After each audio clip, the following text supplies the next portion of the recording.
Hello সবাই। কাজের ফাঁকে কয়েকটা রেকর্ড করছি। তো একটা জিনিস আমাকে একটু বলবেন যে এরকম মানে কেন হয়? মানে এটা একটা হরর চ্যানেল। তো আমি এখানে আরেকটা হরর এক্সপেরিয়েন্স এর কথা আপনাদেরকে বলছি যে এই জিনিসটা কেন হয়?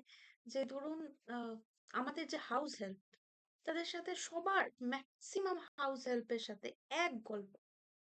যেটা হচ্ছে যে তাদের আ যা কিছু সেলারি সেটা হাসব্যান্ডরা নিয়ে নেয়।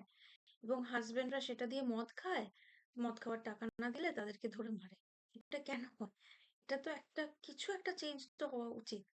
আমরা যারা তাদেরকে সেলারি দিই, ঠিক যেমন আমাদেরকে যারা সেলারি দেয়, আমাদের যারা এমপ্লয়াররা, তারা যেরকম আমাদের জীবনের এক ধরনের গার্জিয়ান। কারণ তারা আমাদেরকে সেলারি দেয়। আমাদের অফিসের এইচআররা আমাদের এক ধরনের গার্জিয়ান।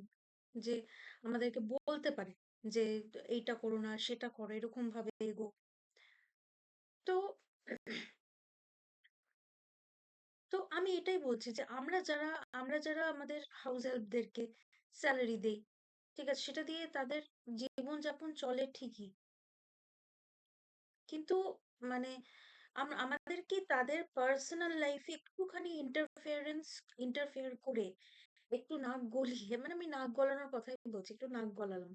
নাক গলিয়ে একটু বললাম যে, "আপনি এরকম কিছু করবেন না। উনাদের হাসব্যান্ডদেরকে এগুলো করার থেকে আটকান।" মদ খাওয়ার থেকে আটকানো, ওদের গায়ে হাত তোলার থেকে আটকানো, তার টাকা পয়সা নিয়ে নেওয়ার থেকে আটকানো, তাদেরকে বাড়ি থেকে বের করে দেওয়ার থেকে আটকানো। আর সম্ভব হলে তাদেরকে এরকম কাজ করার থেকে আটকানো। সেটা কি পসিবল নয়?